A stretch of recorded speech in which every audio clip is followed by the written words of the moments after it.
Pull up a chair and buckle up. It's the Original Strength BodCast. Hey guys, I am Tim Anderson and welcome to this week's edition of the Original Strength BodCast. We're going to do a quick Q&A today, but before we do, I thought I would share to you this week's discovery.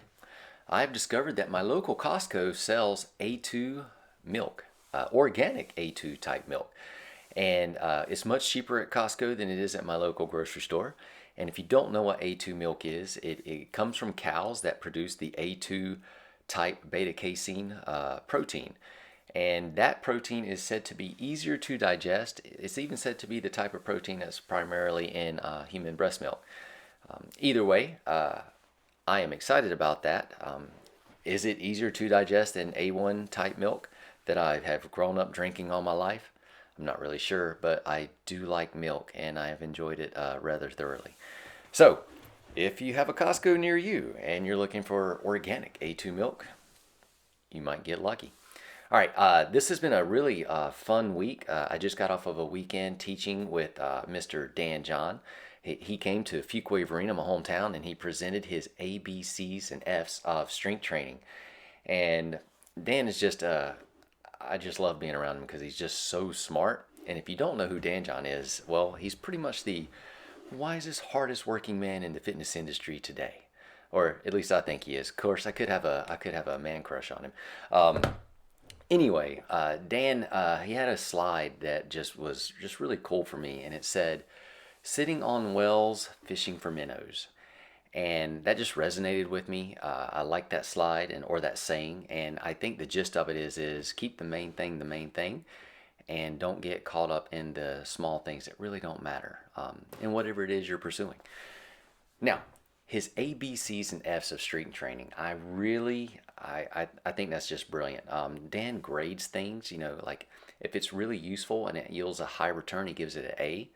If it's not useful at all and it costs a lot more, or the juice is not worth the squeeze, he gives it an F. And he kept asking me, he's like, what are your A's and your B's and your C's or your F's of strength training or movements in general? And when it comes to pressing reset, I think there's just a lot of A's. A reset is a movement that you were born to make, and it just it actually, like, it resets your nervous system and helps your nervous system, just your body, just work better. It helps remove fear from your brain by giving your brain great information, and it takes the inhibitions off your body, right?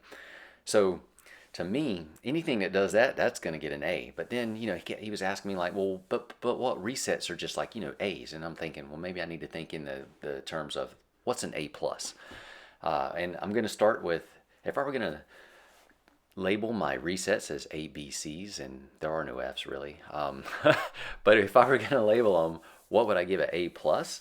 I think it would be, this one's a gimme, right? But breathing. Breathing the way we were born to breathe, more specifically, with the tongue on the roof of the mouth, filling your lungs up from the bottom to the top, back to front. Just taking advantage of your diaphragm. To me, that's an A plus, because if you do that, if you live in your design and breathe the way you're designed to breathe, your body's just gonna work better. You're gonna be out of your sympathetic state and your parasympathetic state. You're gonna have balance. You're not gonna be afraid or stressed or anxious. I think, and that's really our default state of being. We were born, when we came into this world, man. We were in a state of peace that is contagious. Like, if you look at a newborn baby, it just makes you feel good, because they're at a state of peace and joy that is hard for us to wrap our head around. We see it, we recognize it, and we used to have it. And I think that's what it is we recognize something that we used to have, or the way we're supposed to be. Anyway, if you breathe in your design, that is a way to get back towards that default state of just living in a state of peace and joy. So breathing would be an A plus. Rocking back and forth on your hands and knees, A plus. That movement is so good. It's good for your soul, your body. It helps teach your body where all your joints are, how to move all your joints together as one whole body, not several parts and pieces.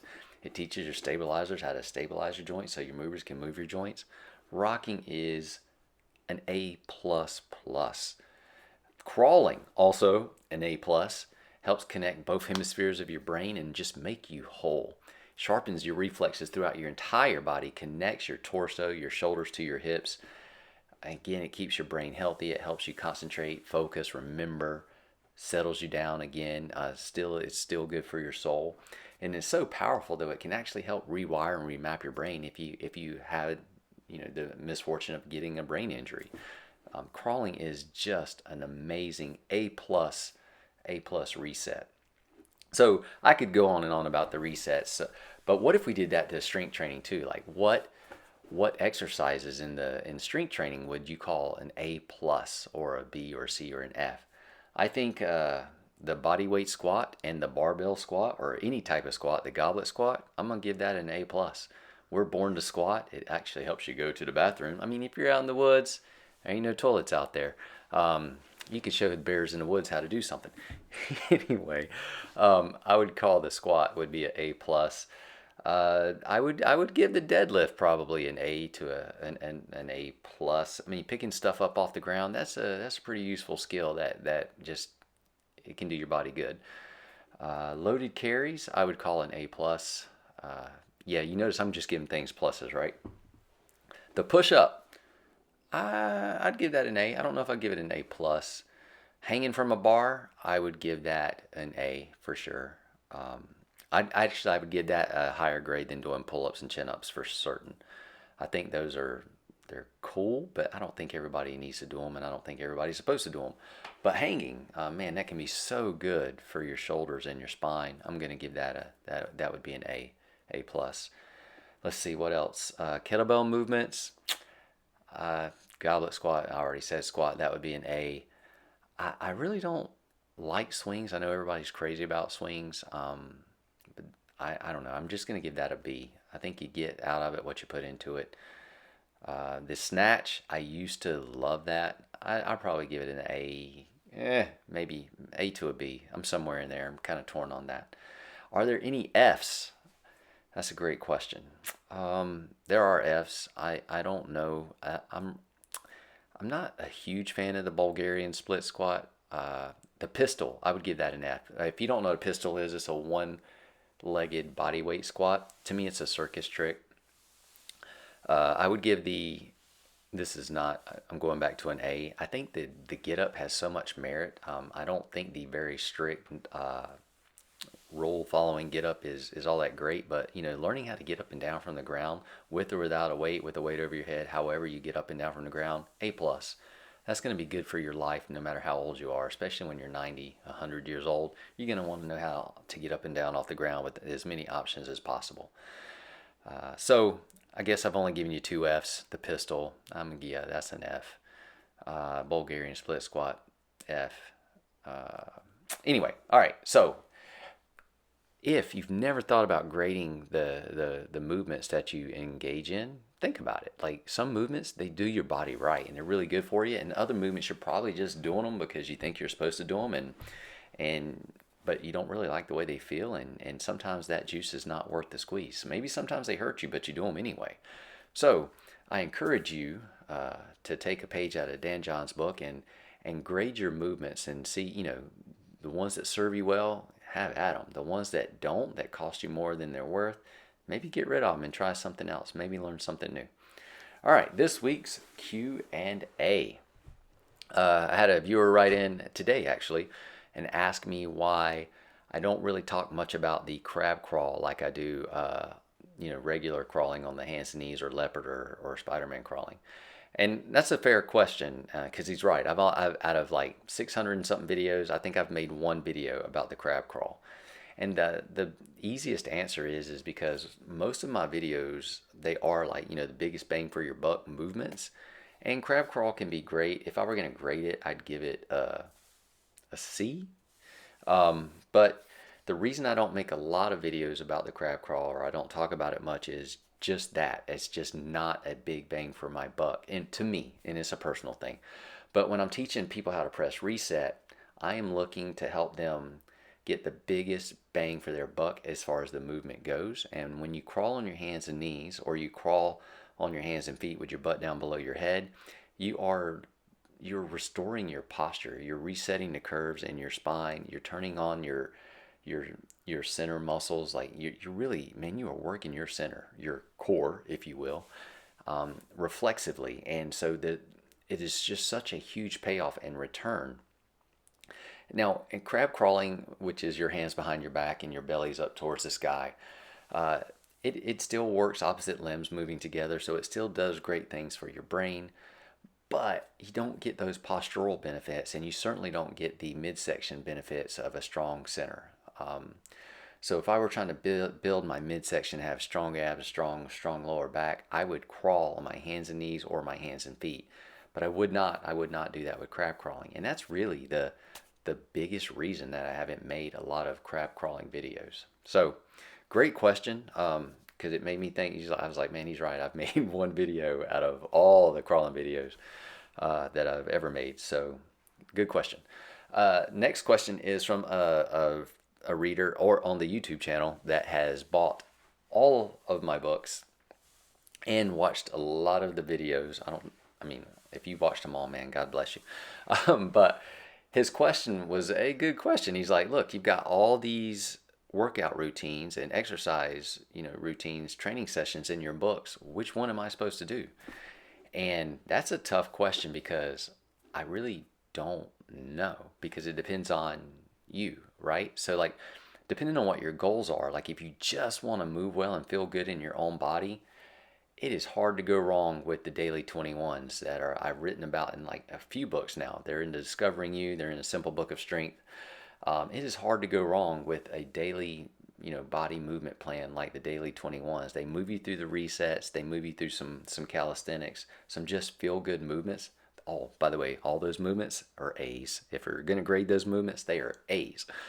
And that's why they're in there, the daily 21s. It's like my list of bodyweight A movements.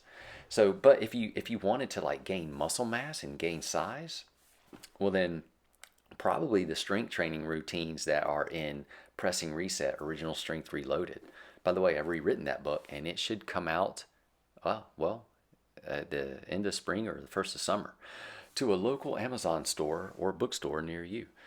But if you wanted to like, build just a body that can endure, like just be resilient in both mind and body, the movement sessions that are in the Becoming Bulletproof project, like if you want to see what you're made of and you want to put your body to the test to make your mind stronger, like to build your I can muscles, then the Becoming Bulletproof project is amazing. But if you just want both, what if you want everything? You want all of that. You want big muscles, you want like to be very resilient, and you also just want to feel good in your own skin. I think I'd probably lean towards super simple strength routines that are in A Simple Book of Strength. And that's where you're you're using escalated density training with pairing two movements together, working them back and forth for a set amount of time, and then you're engaging in crawling or loaded carries. I mean, to me, it's hard to go wrong when you're doing a push and a pull for 10 to 20 minutes and then you finish it up with 10 minutes of crawling or 10 minutes of carrying, or vice versa. Maybe vice versa. Maybe you do a squat and a hinge. So really what you would do, I think it's better to pair like a lower body with upper body, right? So like maybe I pull like a deadlift and I pair it with a push like a overhead press. And then maybe I crawl for 10 to 15 minutes after I trained with the deadlift and the overhead press for 20 minutes. Or it might be that you pair a squat, some type of squat, the squat of your choice, maybe a barbell back squat with pull-ups. And you just do escalated density training for 15 to 20 minutes of those, and then you finish that session up with loaded carries. That would be super simple strength training method. And then honestly, it's not my routine, but I've written about Dan John's easy strength training routine. I don't know how many times in articles and books. I think I've probably written about it in 3 or 4 books. That is, I don't know if it gets any easier than that. You show up every day and you push, pull, squat, hinge, carry for 5 reps at a time for 2 sets of 5, 10 total reps. Maybe it's 3 sets of 3 plus 1. I'm a little Rain Man on that. Like if it's 3 sets of 3, well, that's not 10, Tim. So we got to get that 10 in. So it's sets of 3, sets of 4, sets of 3 for me. Anyway, easy strength it doesn't get any easier, and I think you can develop some super good strength from showing up every day and going through the major human movements. Anyway, guys, that is this week's Q&A. If you have questions about training or movements or anything that you see in my videos or books, and you just want to know more about it, let me know.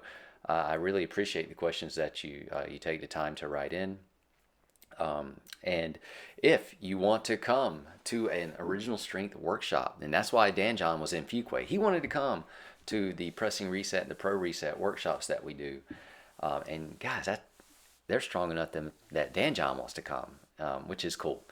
But if you want to know how to move your body and reset your body and just feel amazing in your own skin, check us out. Go to originalstrength.net and look at our schedule of upcoming courses. I think we're going to be in somewhere near Las Vegas in June, and I know we're going to be in the beautiful downtown Fuquay Arena in October. Also going to be in Japan in May, if you're around Japan and you want to take those workshops there, or if you're in Australia in September, we'll be there too. All right, guys, I am Tim with Original Strength. We'll see you next time. Thanks for listening, everyone. Now go, press reset, and then get outside and play.